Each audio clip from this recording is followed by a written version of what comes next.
The Golden Bird, a fairy tale by the Brothers Grimm. In times gone by, there was a king who had at the back of his castle a beautiful pleasure garden in which stood a tree that bore golden apples. As the apples ripened, they were counted, but one morning, one was missing.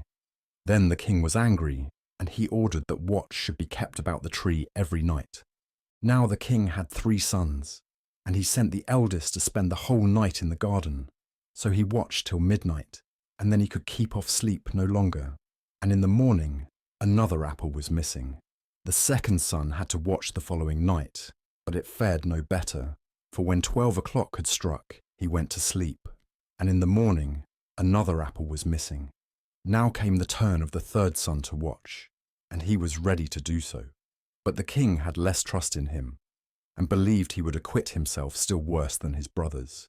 But in the end, he consented to let him try. So the young man lay down under the tree to watch, and resolved that sleep should not be master.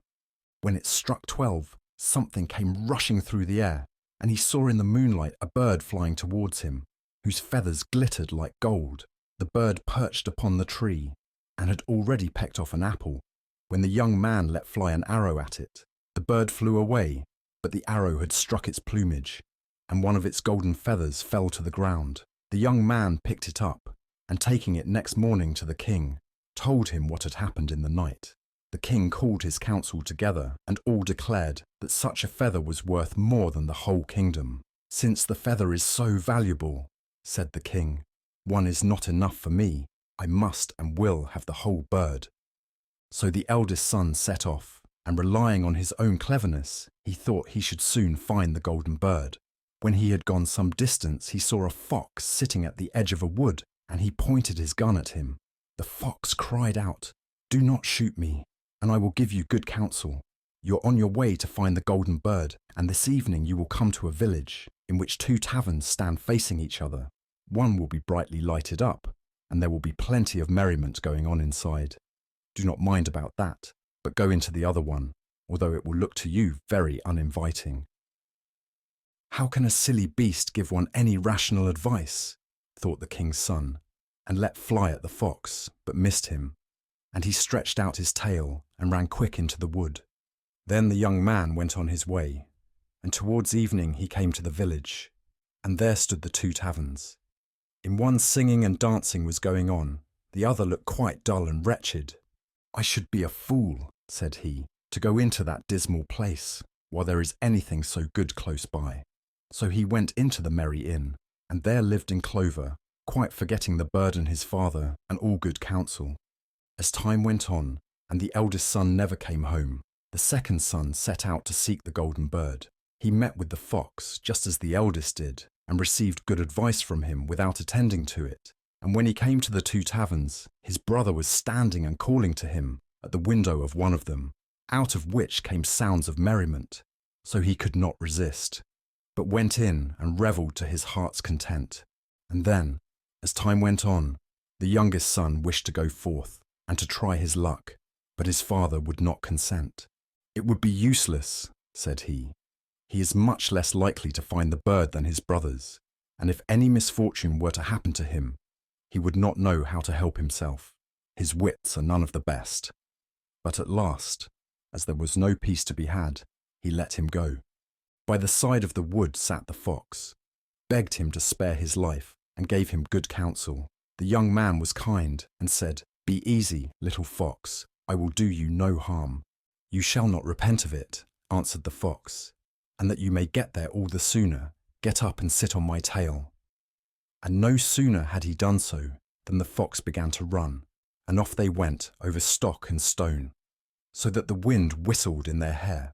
When they reached the village, the young man got down, and following the fox's advice, went into the mean-looking tavern without hesitating, and there he passed a quiet night. The next morning, when he went out into the field, the fox, who was sitting there already, said, "I will tell you further what you have to do. Go straight on until you come to a castle, before which a great band of soldiers lie, but do not trouble yourself about them, for they will be all asleep and snoring. Pass through them and forward into the castle, and go through all the rooms, until you come to one where there is a golden bird hanging in a wooden cage. Near at hand will stand empty a golden cage of state, but you must beware of taking the bird out of his ugly cage and putting him into the fine one. If you do so, you will come to harm." After he had finished saying this, the fox stretched out his tail again, and the king's son sat him down upon it. Then away they went over stock and stone, so that the wind whistled through their hair. And when the king's son reached the castle, he found everything as the fox had said, and he at last entered the room, where the golden bird was hanging in a wooden cage, while a golden one was standing by. The 3 golden apples too were in the room. Then, thinking it foolish to let the beautiful bird stay in that mean and ugly cage, he opened the door of it, took hold of it, and put it in the golden one. In the same moment, the bird uttered a piercing cry. The soldiers awaked, rushed in, seized the king's son, and put him in prison. The next morning, he was brought before a judge, and as he confessed everything, condemned to death. But the king said he would spare his life on one condition, that he should bring him the golden horse, whose paces were swifter than the wind, and that then he should also receive the golden bird as a reward. So the king's son set off to find the golden horse, but he sighed and was very sad, for how should it be accomplished? And then he saw his old friend the fox sitting by the roadside. "Now you see," said the fox, "all this has happened because you would not listen to me. But be of good courage, I will bring you through, and will tell you how you are to get the golden horse. You must go straight on until you come to a castle, where the horse stands in his stable. Before the stable door the grooms will be lying, but they will all be asleep and snoring, and you can go and quietly lead out the horse. But one thing you must mind.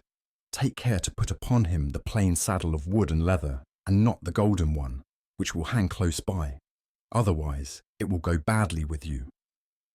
Then the fox stretched out his tail, and the king's son seated himself upon it, and away they went over stock and stone until the wind whistled through their hair. And everything happened just as the fox had said, and he came to the stall where the golden horse was, and as he was about to put on him the plain saddle, he thought to himself, "Such a beautiful animal would be disgraced were I not to put on him the good saddle, which becomes him so well." However, no sooner did the horse feel the golden saddle touch him than he began to neigh, and the grooms all awoke, seized the king's son, and threw him into prison. The next morning he was delivered up to justice and condemned to death. But the king promised him his life, and also to bestow upon him the golden horse, if he could convey thither the beautiful princess of the golden castle. With a heavy heart, the king's son set out, but by great good luck he soon met with the faithful fox. "I ought now to leave you to your own ill luck," said the fox, "but I'm sorry for you, and will once more help you in your need. Your way lies straight up to the golden castle. You will arrive there in the evening, and at night, when all is quiet, the beautiful princess goes to the bath, and as she is entering the bathing house, go up to her and give her a kiss. Then she will follow you, and you can lead her away. But do not suffer her first to go and take leave of her parents, or it will go ill with you." Then the fox stretched out his tail, the king's son seated himself upon it, and away they went over stock and stone, so that the wind whistled through their hair. And when he came to the golden castle, all was as the fox had said. He waited until midnight, when all lay in deep sleep, and then, as the beautiful princess went to the bathing house, he went up to her and gave her a kiss, and she willingly promised to go with him. But she begged him earnestly, and with tears, that he would let her first go and take leave of her parents. At first he denied her prayer, but as she wept so much the more, and fell at his feet, he gave in at last. And no sooner had the princess reached her father's bedside than he, and all who were in the castle, waked up, and the young man was seized and thrown into prison. The next morning the king said to him, "Thy life is forfeit, but thou shalt find grace if thou canst level that mountain that lies before my windows, and over which I am not able to see. And if this is done within 8 days, thou shalt have my daughter for a reward." So the king's son set to work and dug and shovelled away without ceasing. But when, on the 7th day, he saw how little he had accomplished, and that all his work was as nothing, befell into great sadness and gave up all hope.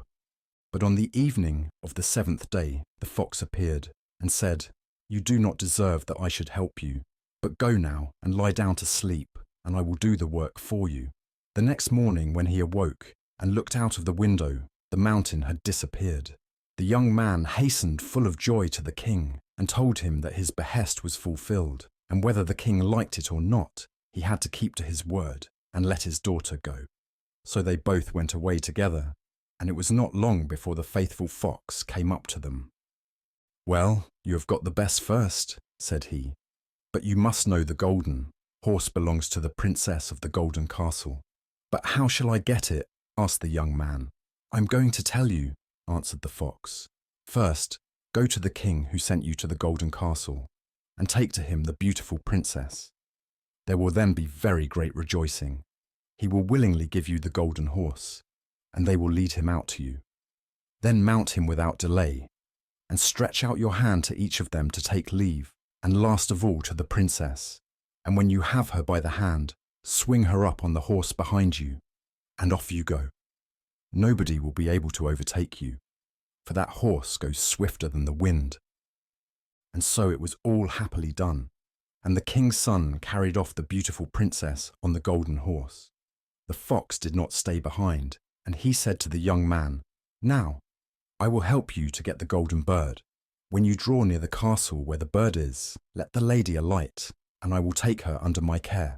Then you must ride the golden horse into the castle yard, and there will be great rejoicing to see it, and they will bring out to you the golden bird. As soon as you have the cage in your hand, you must start off back to us, and then you shall carry the lady away." The plan was successfully carried out, and when the young man returned with the treasure, the fox said, "Now, what will you give me for my reward?" "What would you like?" asked the young man. "When we are passing through the wood, I desire that you should slay me and cut my head and feet off." "That were a strange sign of gratitude," said the king's son, "and I could not possibly do such a thing." Then said the fox, "If you will not do it, I must leave you. But before I go, let me give you some good advice. Beware of 2 things. Buy no gallows meat, and sit at no brookside." With that, the fox ran off into the wood. The young man thought to himself, "That is a wonderful animal with most singular ideas. How should anyone buy gallows meat? And I'm sure I have no particular fancy for sitting by a brookside." So he rode on with the beautiful princess, and their way led them through the village where his 2 brothers had stayed. There they heard great outcry and noise, and when he asked what it was all about, they told him that 2 people were going to be hanged.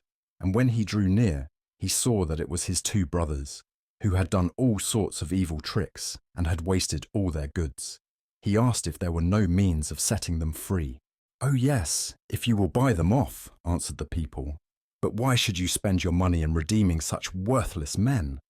But he persisted in doing so, and when they were let go, they all went on their journey together. After a while, they came to the wood where the fox had met them first, and there it seemed so cool and sheltered from the sun's burning rays that the 2 brothers said, "Let us rest here for a little by the brook, and eat and drink to refresh ourselves." The young man consented, quite forgetting the fox's warning, and he seated himself by the brookside, suspecting no evil. But the 2 brothers thrust him backwards into the brook, seized the princess, the horse, and the bird, and went home to their father. "Is not this the golden bird that we bring?" said they.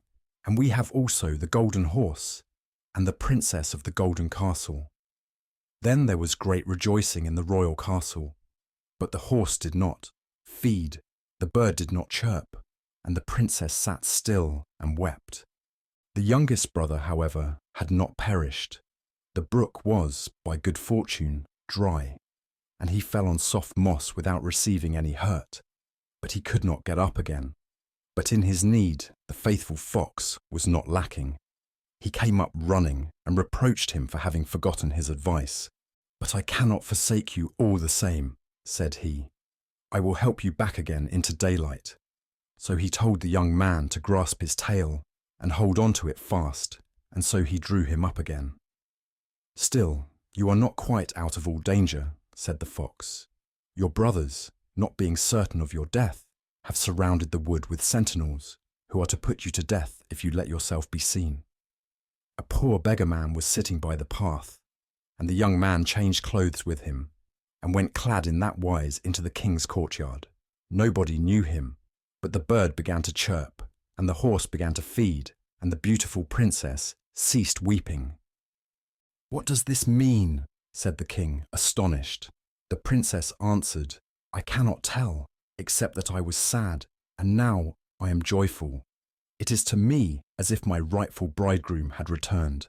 Then she told him all that happened, although the two brothers had threatened to put her to death if she let out anything. The king then ordered every person who was in the castle to be brought before him, and with the rest came the young man like a beggar in his wretched garments. But the princess knew him and greeted him well, falling on his neck and kissing him. The wicked brothers were seized and put to death, and the youngest brother was married to the princess and succeeded to the inheritance of his father. But what became of the poor fox? Long afterwards, the king's son was going through the wood, and the fox met him and said, "Now, you have everything that you can wish for, but my misfortunes never come to an end, and it lies in your power to free me from them." And once more he prayed the king's son earnestly to slay him and cut off his head and feet. So, at last he consented, and no sooner was it done than the fox was changed into a man, and was no other than the brother of the beautiful princess, and thus he was set free from a spell that had bound him for a long, long time. And now indeed there lacked nothing to their happiness as long as they lived,